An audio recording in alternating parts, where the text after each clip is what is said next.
नमस्कार दोस्तों, मैं Harikesh Yadav. Odd on Grecian earn का पार्ट 2 और इसमें स्टेंजा नंबर 2 आपको हम एक्सप्लेन करेंगे। आप लोग पेशेंस के साथ, कंसंट्रेशन के साथ ज़रूर सुनिएगा ना।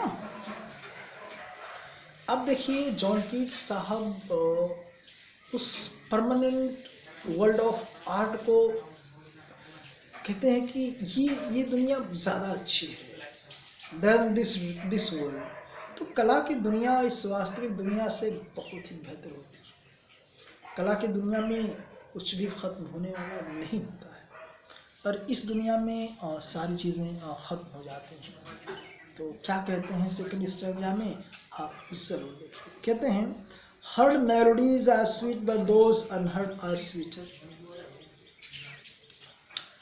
तो उस कलश पर कुछ बांसुरी, कुछ पाइप के चित्र बने हुए हैं, प्रेमी उसको बजा रहा है। तो वही कहते हैं कि तुम, यानी कि उस अर्न को एड्रेस करते हुए कहते हैं कि तुम पर जो बांसुरी बनी हुई है और जो गीत या संगीत तुम्हारी बांसुरी से निकल रही है वो बहुत ज़्यादा मधुर है। यानी कि जिस बांसुरी के धुन को हम लोग सुनते हैं वो स्वीट होती है, पर जिसको उस चित्र पर छापा गया है, जिस बांसुरी को, जो उसकी ध्वनि है, जो उसकी धुन है, वो इस रियल वर्ल्ड की बांसुरी से कहीं ज़्यादा मेलोडियस है, कहीं ज़्यादा मधुर है। तो हर्ड मेलोडीज आर स्वीट, यानी कि जिन गीतों को या जिन धुनों को हम लोग सुन पा रहे हैं इन कानों के माध्यम से, इस वर्ल्डली ईयर्स के माध्यम से, इस सांसारिक कानों के माध्यम से सुन पा रहे हैं, वो मधुर हैं, स्वीट। पर जिनको हम नहीं सुन पा रहे हैं, वो और भी ज़्यादा मधुर हैं। और उसको सुनने के लिए इस मानवीय, यानी कि इस भौतिक कानों की ज़रूरत नहीं होती है, उसको सुनने के लिए आत्मा की ज़रूरत होती है। तो इमोर्टल सॉन्ग को सुनने के लिए जब आप अपनी आत्मा से सुनेंगे तब जाके उसे महसूस कर पाएंगे। और जो ध्वनि या जो धुन उस कलश पर बने हुए बांसुरी से निकल रही है, वो धुन इस संसार की बांसुरी से निकलने वाली धुन से कहीं ज़्यादा मधुर है। तो आर्ट क्योंकि उसमें परमानेंस है, उसको आप अपनी सोच से, अपने कॉन्साइंस से सुनते हैं। जबकि इस दुनिया की जो बांसुरी है, जो फ्लूट है, उससे निकलने वाला संगीत आप इन भौतिक कानों से सुनते हैं। ये मधुर हो सकती हैं, पर वो ज़्यादा मधुर है, वो स्वीटर है। ये स्वीट है तो वो स्वीटर हैं। तो हर्ड मेलोडीज आर स्वीट, जो हम अपने भौतिक कानों से गीत को सुन रहे हैं वो मधुर हैं, पर जिन्हें हम अपने भौतिक कानों से नहीं सुन पा रहे हैं वो और ज़्यादा मधुर हैं। देयरफॉर एट सॉफ्ट पाइप्स प्लेवर, इसलिए हे बांसुरी वाले, जो उस चित्र पर बना हुआ बांसुरी वाला है, उससे कहते हैं कि हे बांसुरी वाले, अतः तुम अपनी बांसुरी बजाते रहो, बजाते रहो, बजाते रहो। मुझे उस अमरता की धुन को जिंदगी भर सुनते रहना है, सुनते रहना है, सुनते रहना है। Not to the sensual ear, but more endeared back to the spirit. कहते हैं, वो धुन मैं अपने इन कानों से नहीं सुनूंगा, बल्कि अपनी स्पिरिट से, अपनी आत्मा के माध्यम से सुनूंगा। जो हमारी आत्मा के कान हैं उससे सुनूंगा मैं, जो एब्स्ट्रैक्ट ईयर्स हैं उनसे सुनूंगा, इन कॉन्क्रीट ईयर्स से नहीं सुनूंगा। जब मैं अंतरात्मा से सुनूंगा, आत्मा से सुनूंगा, तो वो मुझे और ज़्यादा मधुर प्रतीत होंगे और ज़्यादा बेहतर लगेंगे। फिर आगे कहते हैं कि fair youth, ditties of no tone, fair youth beneath the trees thou canst leave thy song. अब एक वृक्ष बना हुआ है उस कलश पर, और उस वृक्ष के नीचे एक युवा बैठा हुआ है और वो बजा रहा है पाइप, यानी कि फ्लूट, यानी कि बांसुरी बजा रहा है। तो कहते हैं, fair youth beneath the tree thou can not leave thy song. यानी कि जो वृक्ष के नीचे जो युवक बांसुरी बजा रहा है, उससे कहते हैं कि तुम अपने इस गीत को, अपने इस बांसुरी की धुन को कभी रोक न पाओगे।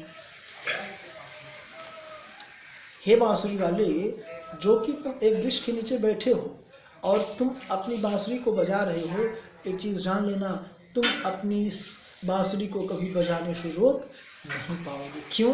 क्योंकि तुम कला की दुनिया में हो। तुम जैसे अंकित हो वैसे परमानेंटली पड़े रहोगे।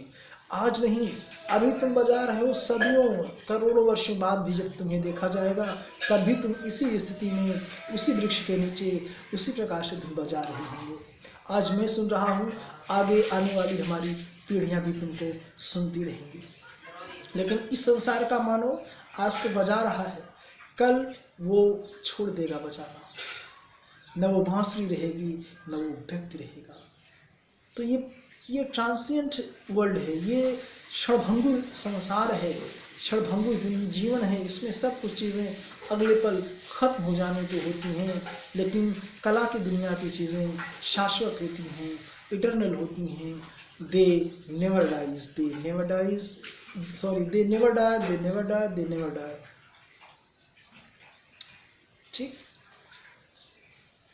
फिर कहते हैं कि तुम वृक्ष के नीचे गा रहे हो तो तुम ये गाना छोड़ भी ना पाओगे।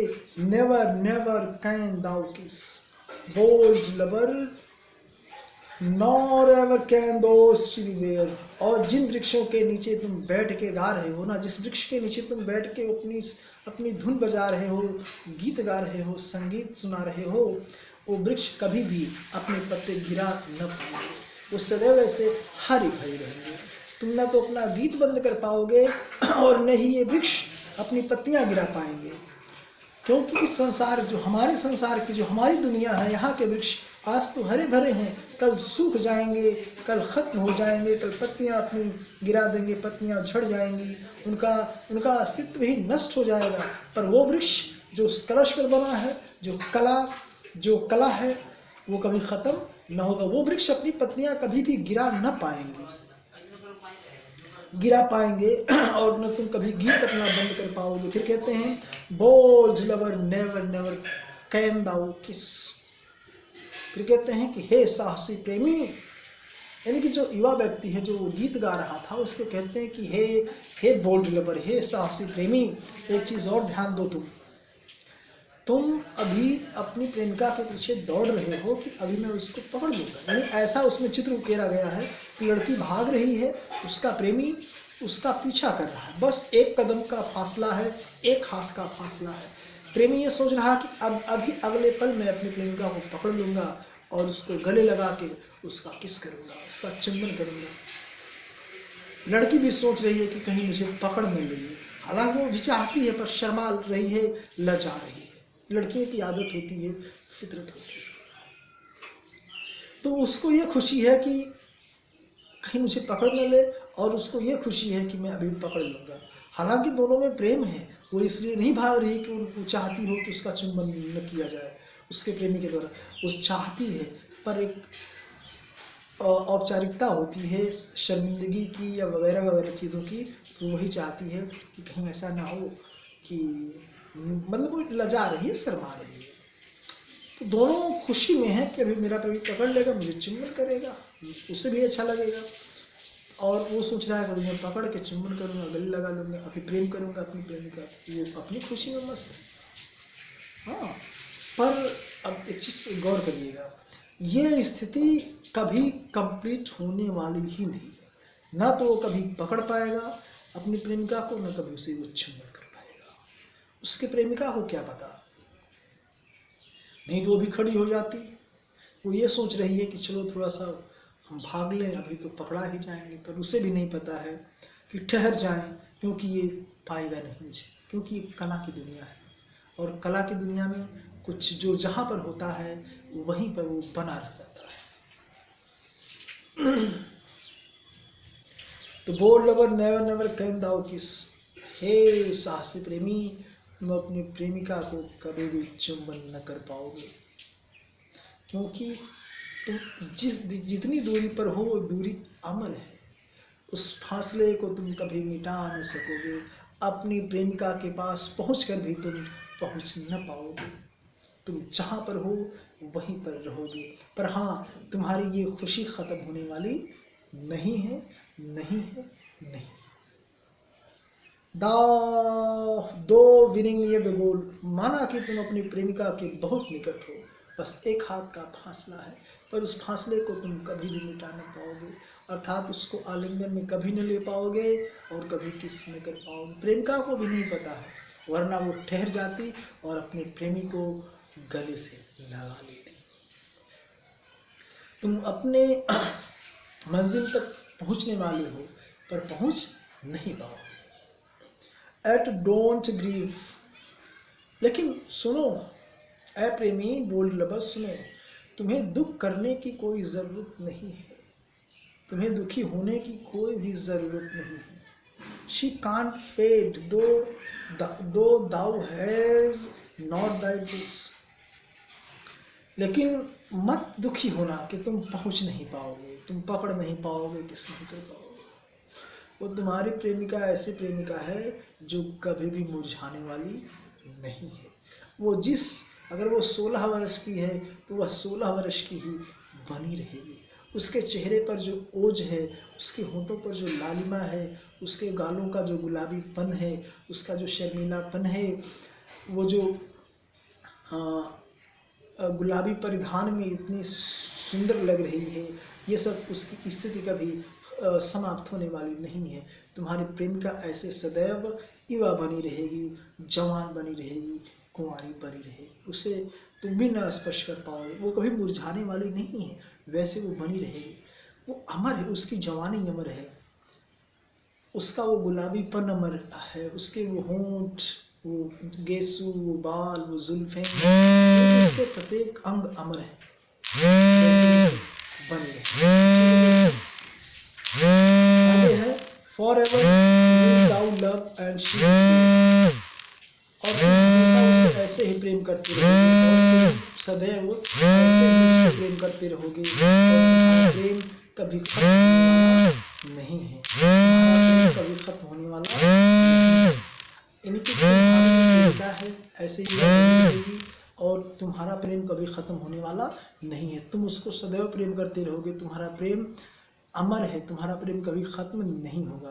तुम्हारी प्रेमिका सदैव ऐसे युवा बनी रहेगी, तुम भी युवा बने रहेंगे, तुम्हारी खुशियाँ सदैव ऐसे बरकरार रहेंगी। इस मानवीय संसार में, इस भौतिक संसार की तरह तुम्हारा प्रेम नहीं है कि आज प्रेम है कल खत्म हो जाएगा। आज प्रेमिका तो युवा है, कल बूढ़ी हो जाएगी। आज प्रेमी तो है, कल प्रेमी मर जाएगा। ऐसा कुछ नहीं है। यहाँ पर सब, इस दुनिया में सब कुछ क्षणभंगुर है, सब नाशवान है, लेकिन जो तुम्हारी दुनिया है, कला की दुनिया, वहाँ पर सब वैसे यथा स्थिति बनी रहेगी। और ये जनरेशन आफ्टर जनरेशन, एक पीढ़ी के बाद दूसरी पीढ़ी तुम्हें ऐसे सुनती रहेगी, तुम्हारे प्रेम को देखती रहेगी, महसूस करती रहेगी। तुम्हारी प्रसन्नता में वो अपनी प्रसन्नता को ढूंढता रहेगा, प्रसन्न रहेगा। इसलिए ये कला की दुनिया सबसे बेहतर दुनिया है, क्योंकि वहाँ परमानेंस होता है, वहाँ पर इटर्निटी होती है, वहाँ पर इमोर्टैलिटी होती है। तो ठीक है दोस्तों, थर्ड स्टैंजा मैं अगले वीडियो में बताऊंगा। आप सभी लोगों को मेरा नमस्कार।